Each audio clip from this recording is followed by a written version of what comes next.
think that part of it has been to learn humility.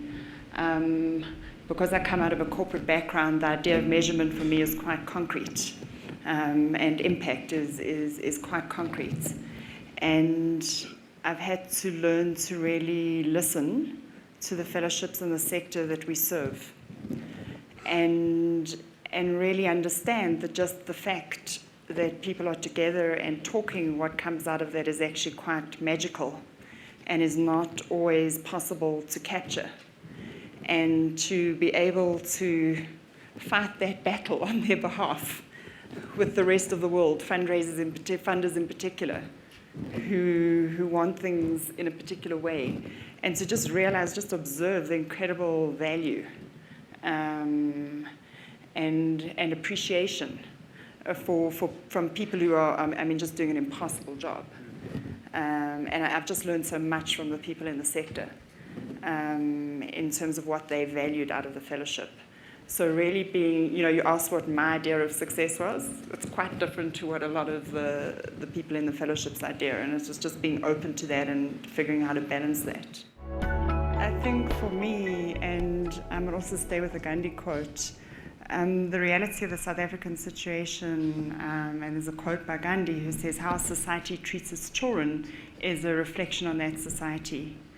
And we currently have 21% of the kids in South Africa are orphans. And that translates about 4 million kids. And, that's really a legacy we were hearing last night of our government's stance on HIV and AIDS. And this impact is being felt today, and it's being felt today by that large number of vulnerable children.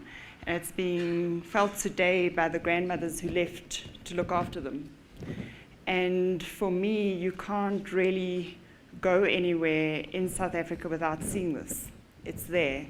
And I'd always worked in education, and education is absolutely critical, and I still do work in education.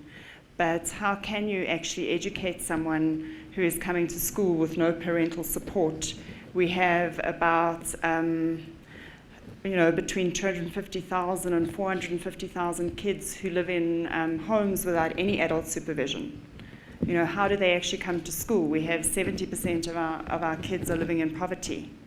There is about between 400 and 500,000 kids sexually abused every year, and that's only they estimate that only 1 in 9 report that.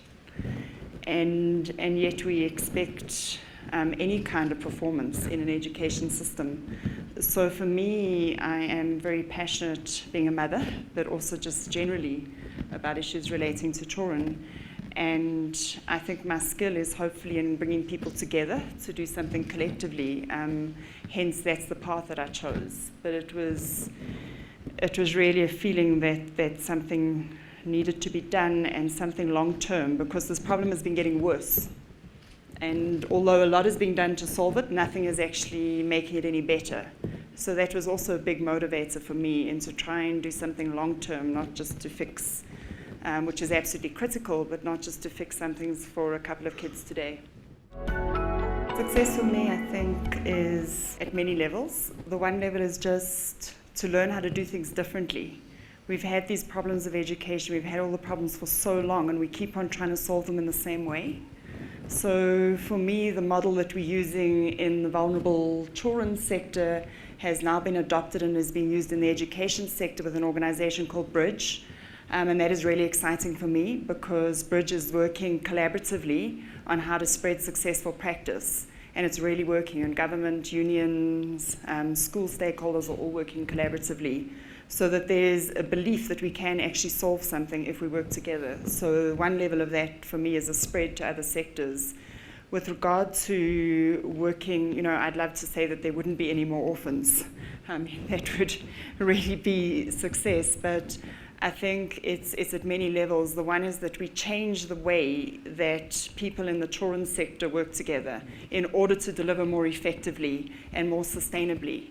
And so what we've already done is we have 100 leaders, the key government players, the key civil society players, the key donors, and they've already significantly shifted their leadership capacity. You can imagine what it's like where you have these kind of challenges and you've never had any training to deal with it. And we've tried to provide that support. And I think that, you know, for me, success will be, and I think it's already been indicated by research, is when those in the positions of power feel that they can actually deliver. And the second thing is to actually have institutional structures that collaborate and coordinate our response. And through the work we're doing, there is now an institutional structure called the Child Care and Protection Forum, where all stakeholders work together to deliver on the Children's Act. And then for me, and there are many examples of impact we've had through collaboration, but the real thing is we've got everybody to work together trying to innovate on issues that have been there for the last 20 years. And that's where some of the exciting things are. So through the work we're doing, it's how do you really support child-headed households? And I think it's going to take some time to finish these processes. And success for me would be that they're finished. But we are pioneering a new way of funding child-headed households, which is coming into court precedence in the next 2 months. And that will mean a significant increase to the funding that goes to support child-headed households. We are shifting the way the children's sector is funded. It's significantly underfunded, and through processes and innovations that we've been running, the idea is to change the way funding is requested, and we're hoping to raise a significantly more money into the process and have done research in that regard.